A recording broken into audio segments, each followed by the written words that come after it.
Well, good morning.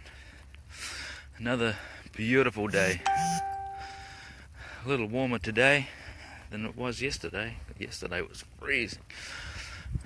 Wind chill was pretty bad, and I found out afterwards that there was quite a bit of wind blow on the microphone. So I think today's a little calmer, and you should be able to hear me a little better. I was reading this morning about the testing of your faith, the trying of your faith that works patience and endurance. And once that work is complete, I can't remember exactly what that end of it said, but I think it brings endurance, and it sort of carries on really from yesterday and from my testimony about God giving you a word or a direction, and then seems to come the testing and the trying, and the way's not always easy, and it generally is not easy.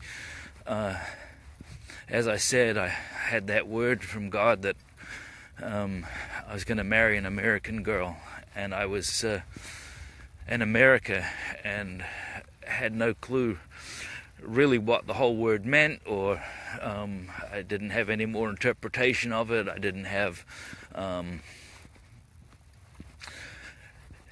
much of an idea. So anyways, I kept on telling people that I was going to marry an American, and I got all sorts of answers and replies back to it, instead of somebody saying to me, wow, if that's what God's put on your heart, if that's the word that God's given you, well, you need to press into that word. You need to wait on God for how He's going to, how to bring that word into being, you might say. So I had a lot of negative stuff, and I also had I had one person say to me, why don't you just go out there and find one, or something like that. And I was going, well, no, God didn't say that. He just gave me this much. And so I waited. A year went by. Still nothing happened. I just kept on prophesying that I was going to marry an American, and as I said, I got all sorts of people telling me, one person telling me to keep my options open, that maybe there'd be a nice Kiwi girl for me, and I was thinking, well, but what if I find a Kiwi girl? I'd always be wondering about that word that God told me, and I'd never be satisfied. I'd always have that longing in my heart that God had placed there. So I knew that sort of wouldn't really work, but for all purposes, I guess he was trying to do his best to encourage me, which wasn't really encouraging me. But anyway, I love it now because I can look back and I can reflect and I can see God's working in my heart and in my life, and enabling me to see that when He gives a word, He doesn't always say now. He often gives you a word and says wait. And we have to wait until that patient waiting is what really works out that endurance. It works out God's faithfulness in the end, and you'll see that as the days and months rolled on, I never lost heart in the fact that that was the word that God gave me, I had no clue how it was ever gonna, how it would ever pan out. I was in New Zealand and America was thousands of miles away, and one day, out of the blue, the evangelist at the Bible college that I was at came in and said, "Simon, I've just gotten back from an American tour. We had preached, I think from North Carolina all the way back out to California." And he came back out, he came in, he said, "Simon," he said, "I was in San Francisco and I met this church group out there that want to get into the TV business, and they got this big building and they've pulled it all apart, but they haven't really got the wherewithal or the people to put it back." He said, "How would you like to take a group of New Zealanders on a missions trip to the US?" He said, "You think you need to go and pray about that?" And I said, "No, I don't need to pray about it. Count me in." Because see, God had already given me the vision of this. He'd already given me the word, and I'd been waiting for the opportunity, whatever God had for me, to come and present itself. And well, that door opened. He said, "Well, this is the way it is." He said, "If you're going to go, then you're going to have to find the funds to get there. You've got to remember, I was working voluntary at the time. I had some, small amount of funds coming in, but not $2,000 or more. I think I needed about $2,500 to make a round trip to the US at the time." And I go, "Well, I think I had a few hundred, I think, in the bank. I didn't have much."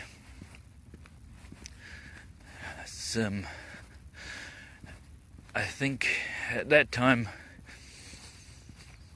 I must have started picking up a couple of small jobs for myself, and I managed to scrape up about $1,500. And when time came to buy tickets and everything, I went to them and I said I had $1,500. They said, "That's all right, that's enough." They said, "We'll cover the rest." I go, "That's great." And then they said, "The only catch is we couldn't get anyone to go with you. You're it." Well, I'd never traveled much outside of New Zealand. I think I've been on a plane maybe once or twice. Nothing like this. So they organized the tickets, they organized everything for me, and organized people to meet me when I got out to San Francisco. And that was the beginning of my US adventure. Need to probably skip ahead. I was here for I think it was 2 weeks, maybe 3, and then I caught something. I caught a little bit more of my vision for the US, and it was like I had a hunger then to return, and I told them that I'll be back. I've got to go home. I've got to make some more money, and I've got a few things I need to take care of so I can come back. Well,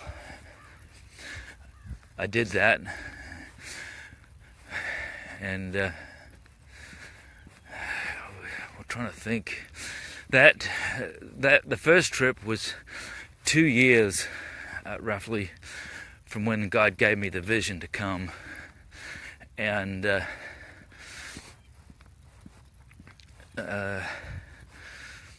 from there, I believe it was another probably 6 to 8 months. It may have almost been a year after that first trip, and I made contact with them again, and I was able to get the paperwork done and my visas all fixed up, and made my second trip. And here I'm thinking, okay, God, well, you're gonna fix me up with a wife, and this is all gonna happen. And second trip, I helped that church a little more and made a whole bunch of new friends.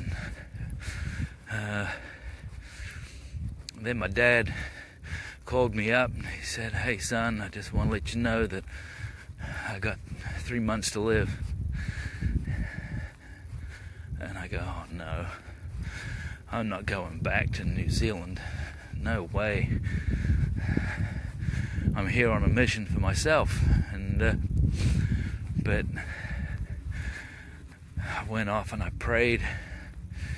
It's like I had to wrestle. I had to wrestle with that one. That was a really tough one to wrestle with. So I had a little place that I used to go when I was in San Francisco. It was probably a mile walk, and it was up this hill, and it was, once I got up to the top of this hill, there was a massive big cement cross. It must have been 70 feet tall, 30 feet wide, up at the top somewhere. It was huge cross, but I would make my walk, and I'd have like a prayer walk that I used to go on up there. Well, I prayer walked my way up there, pretty much arguing with God, telling him that there's no reason for me to go home, there was nothing I could do.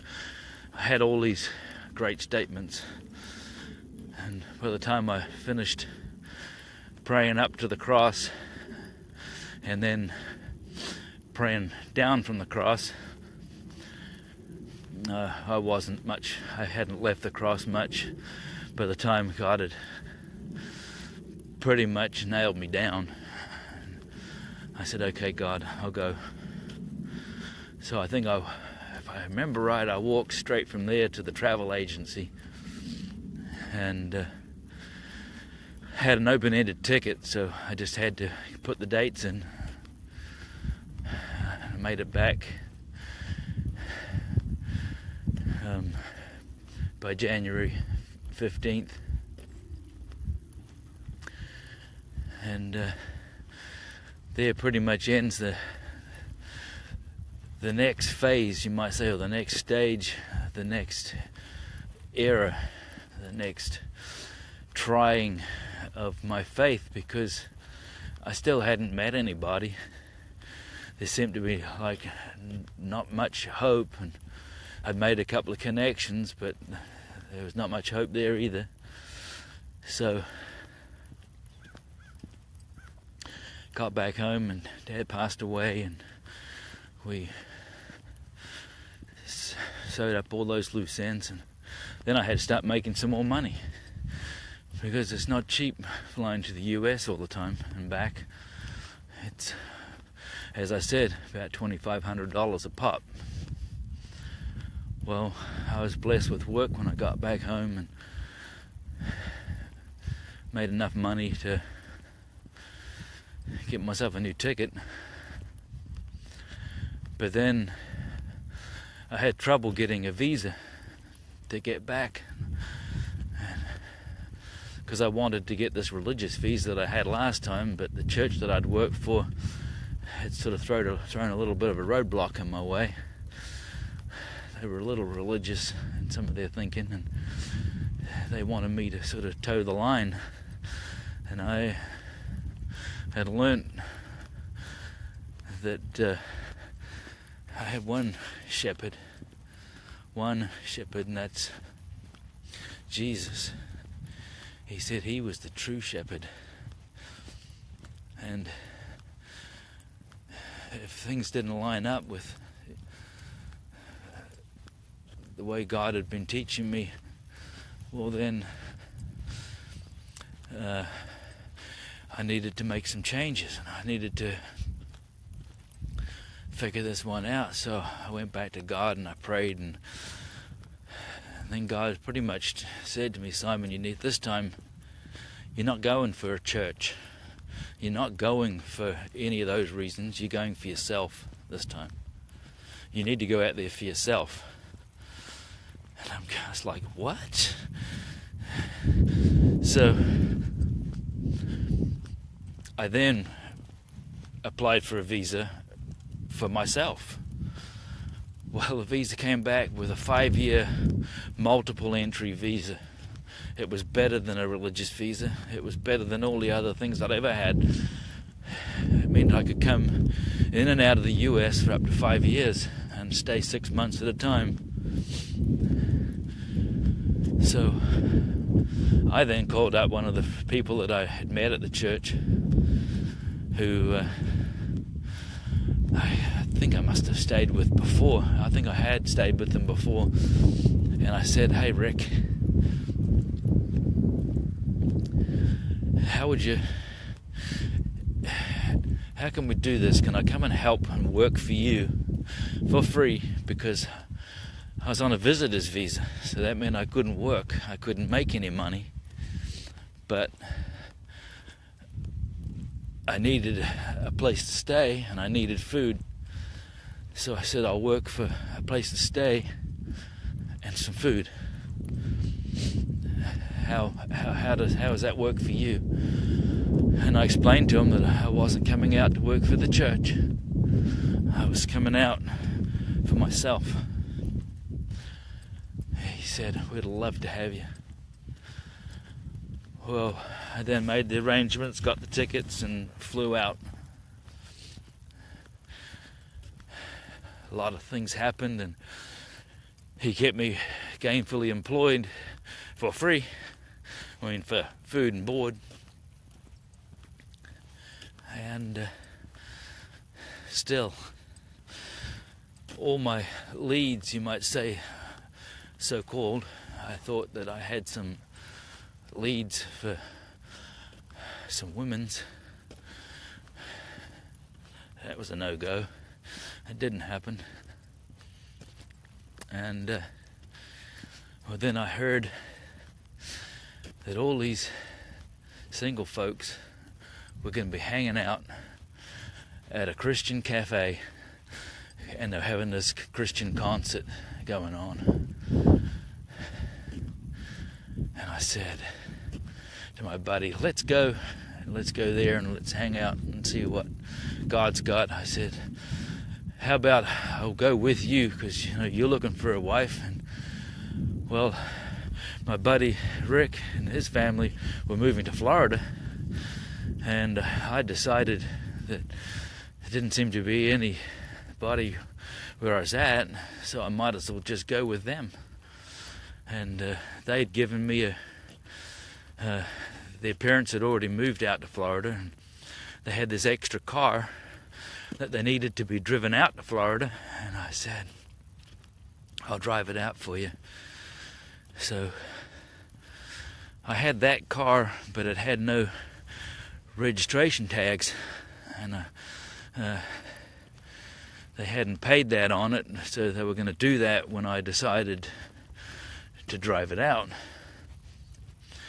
So I had that parked at the house I was staying at, and I had some work to do. That was another family I'd stayed with, and I wanted to finish a couple of rooms for them before I had moved out to Florida.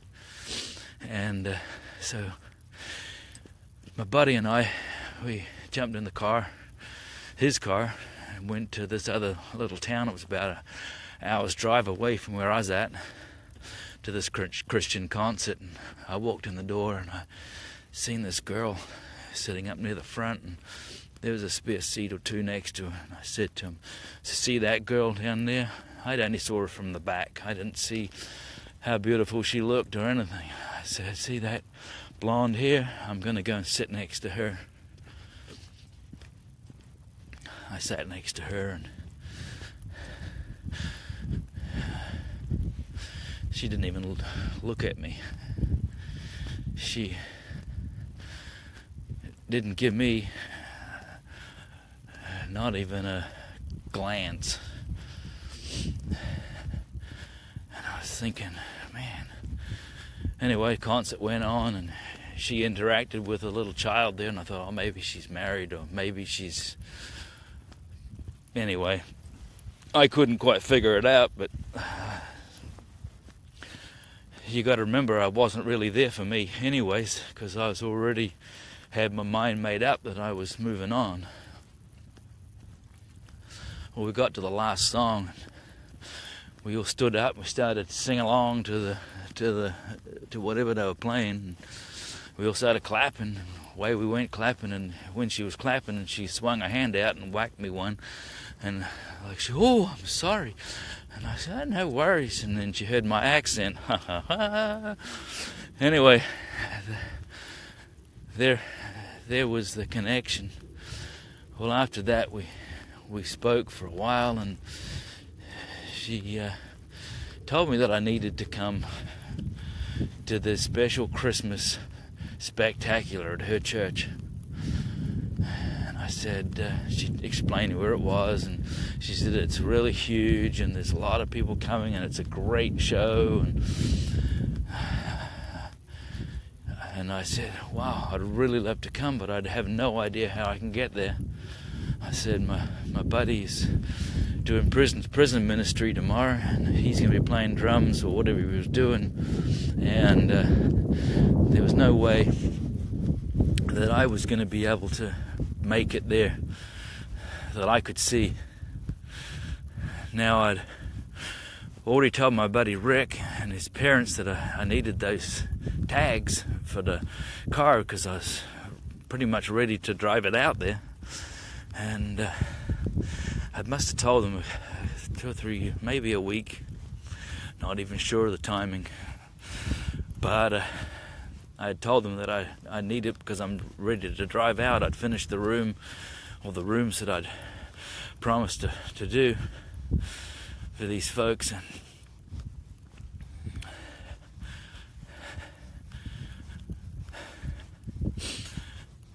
Saturday came around, and I told the people I was staying with, man, you wouldn't believe, but I think I met the girl of my dreams.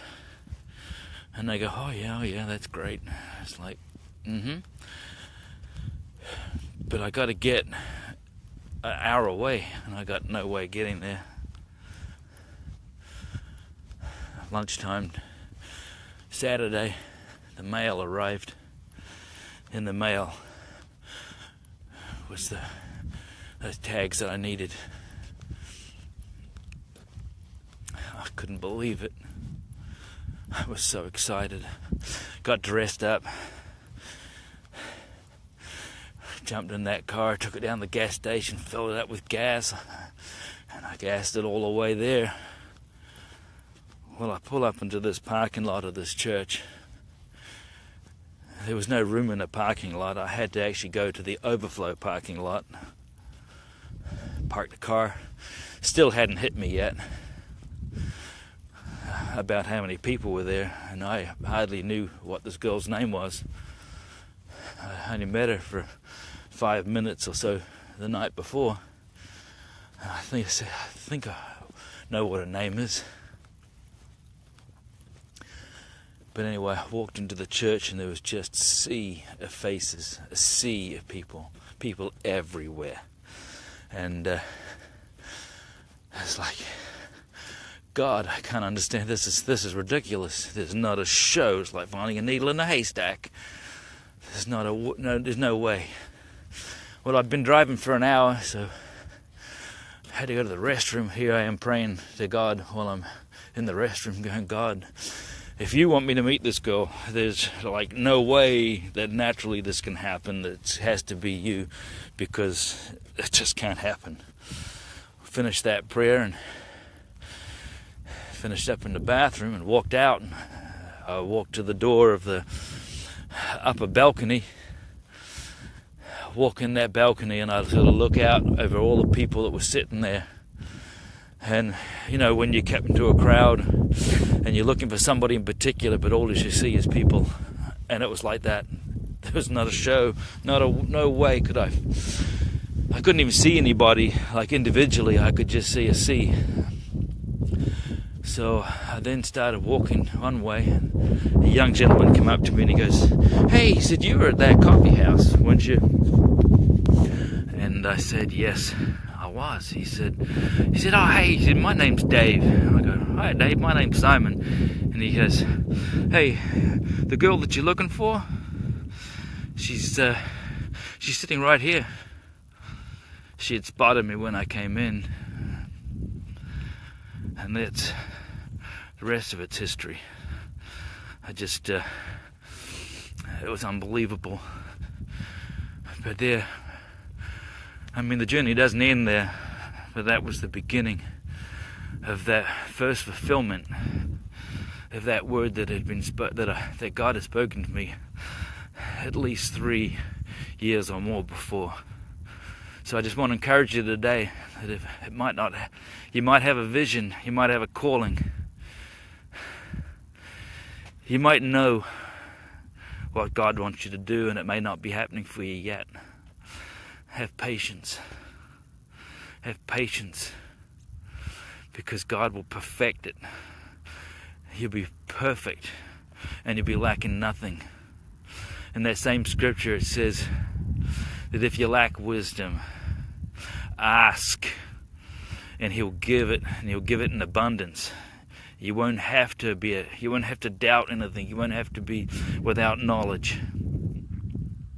God will bless you. Step out in faith. Have patience. Just bless you all today. Just pray God blesses this word. In Jesus' name. Be blessed.